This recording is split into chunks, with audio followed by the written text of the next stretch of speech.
Hi, my name is Rene and Joergensen and I'm a fundraising development consultant. And in this video, I'm gonna cover the question of how you build a fundraising board and or committee. Both are really important in the current market, and that we can see I've written down 8 points that I want to cover in this video. And the first one I want to go into is why. Why do you need a strong fundraising board and fundraising committee? It's basically because we have in the US, we have 1.5 million nonprofits. And in Canada, which is smaller, we have 180,000 nonprofits. So it's a very, very competitive market.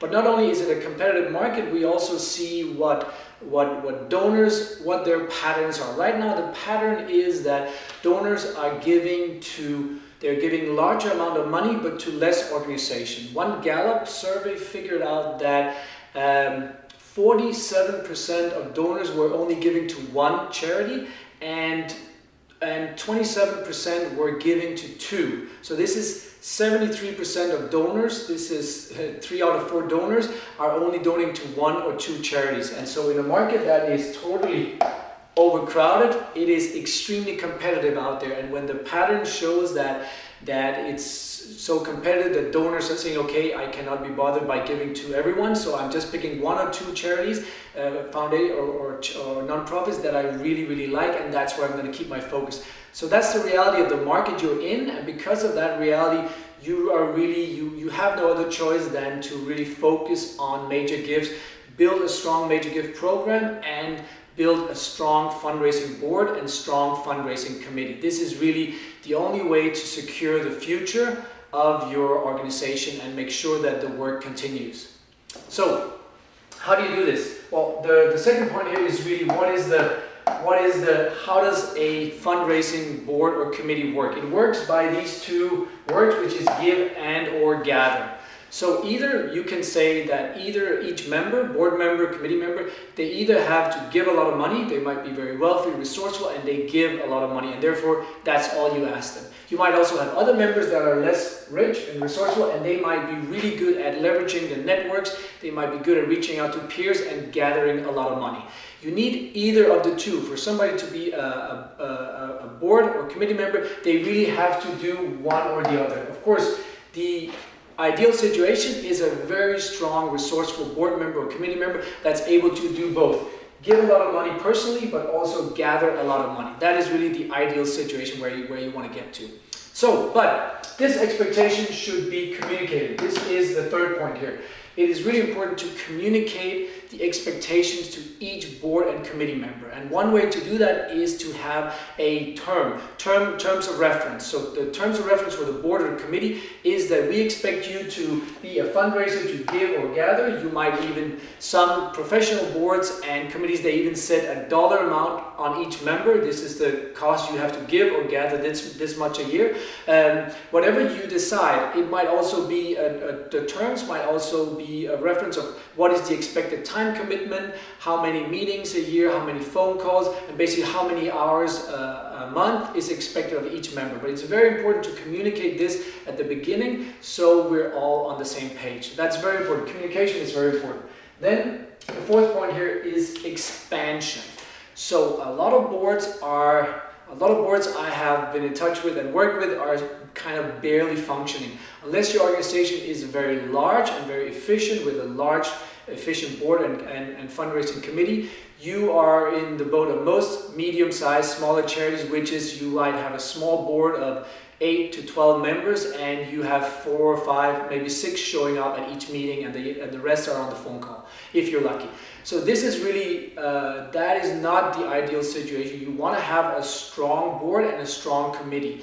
So this can be 12, 16 member boards, so at least you have 8 to 10 people showing up at the meetings, and it can be a fundraising committee with 15, 20, 30 or even more members. What we see in some of the really large and very successful organizations such as hospitals and universities is that they have hundreds of committee members. So they might have 6 or 7 or 8 fundraising committee. Each committee is raising money for a section or a part of the hospital or university, and they go out there, hundreds of volunteers are out there gathering money for these very successful and large institutions. So that is really where you want to go. You want to think about expansion, you want to get to a larger, a more efficient, a more productive board and fundraising committee. And I wrote down this number just to let you know that 89% is the percentage of high net worth individuals that actually volunteer their time for nonprofits. So this means that 9 in 10 people who are high net worth individuals, they're actually willing to donate their time. So there's plenty of resources out there. It's just about approaching them, calling them up, sending them a letter, inviting them to a meeting, inviting them to a conversation about how they can volunteer and do something beneficial in their community.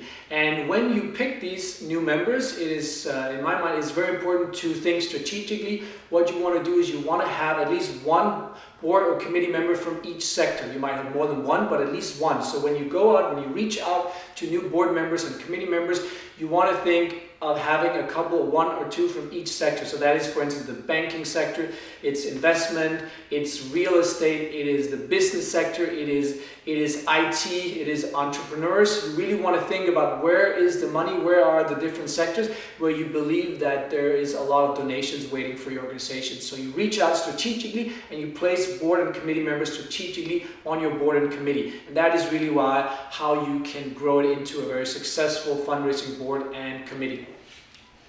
And then you also need to train. So it's unless you have really savvy fundraisers already on your board and your fundraising committee, and your new members are savvy as well, you really need to train them. And so this is really something that starts from the bottom up. You can really start slow with each new member, new board committee member. They can be what I call door openers. So this is where you ask them to set up donor meetings where they basically just set up the meeting and they come with you to the meeting. So they set up a meeting with your executive director, with you, your director of development or fundraising officer, or whoever is the fundraising person in your organization.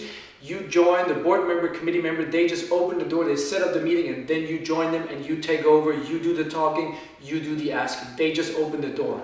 Then also later you can do a way to train them is to have each member, new member that you're training, pair up with a very experienced, savvy fundraiser. That might be yourself, or that might be another board member that is a really strong fundraiser. So you take them out, you bring this new member, you bring them to the meetings, you show them how you do the talking, you let them watch, and slowly after 2, 3, 4 meetings, they get it and they'll be able to do it on their own. This is another way. And then also it's important to talk about successes. So when you yourself or the really successful members, they go out, they have a donor meeting, they might bring back money, or they might have, they might have a move that's very positive. You come back to the next meeting and you share the success stories, so the new members, the people that are learning, they can listen in, figure out how this whole game works, and so they can study it and they can be able to do it themselves later.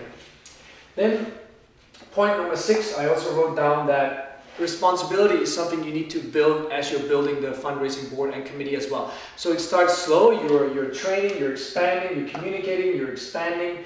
You are now going down to trying to implement responsibility in each board member and committee member. And so how you do this is that you might start out by giving them 3 to 5 donors really slowly. You tell them these are the donors you are responsible for stewarding, giving them the thank you call, calling them up and inviting them to events and so forth. And then when they're ready, they should be able to ask for money as well. So you have a list, you start small and then you grow. Each board member, committee member, they have a donor list just as your fundraising staff has. And they grow this list, and then at the end of the year you have a dollar amount, and you slowly make them aware that this is a dollar amount that they're basically responsible for, this amount of donors at that amount, and then each year you can then add to the donor list by asking them to do prospecting and bring in new connections and new prospective donors to the list so they can keep growing the list, keep growing the dollar amount. This is really important so they understand that it is something that they're responsible for because it is a benefit to the organization. Then you also need to, when you are ready, you need to set a goal.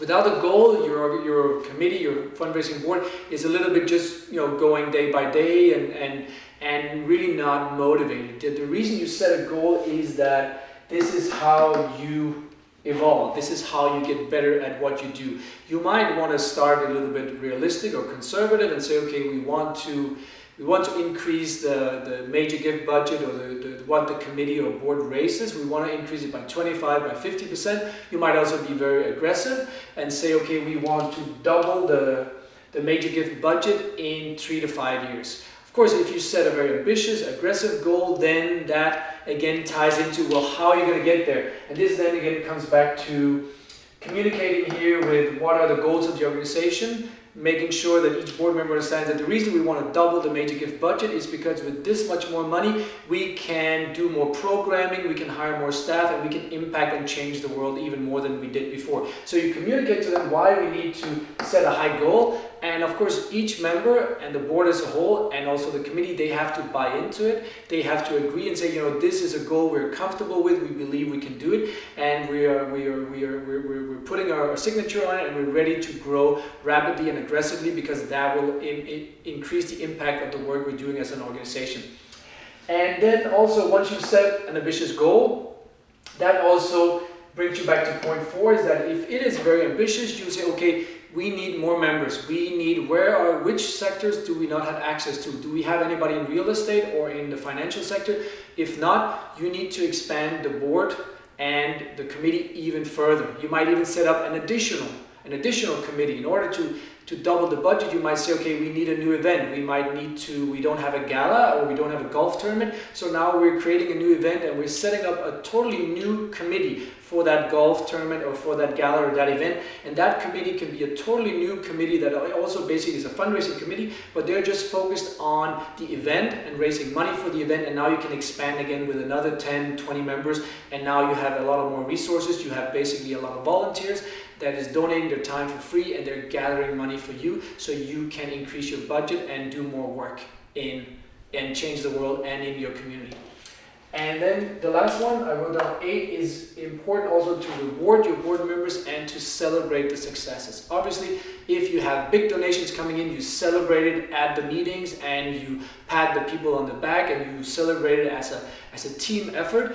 But then you also need to reward your board members, so it's not just about numbers and money all the time. You need to make sure you invite them to the events. You might have special major donor events where you invite just the board members and your high-level donors, and then it becomes fun. It becomes about having a good experience. It becomes connecting with other people and really enjoying the work of fundraising, which it should be. It should be fun because what you're doing is you are contributing to making the world or your community a better place to live in, and that is why we do it, and that should be communicated to each board member so they're motivated and they will do more work for you.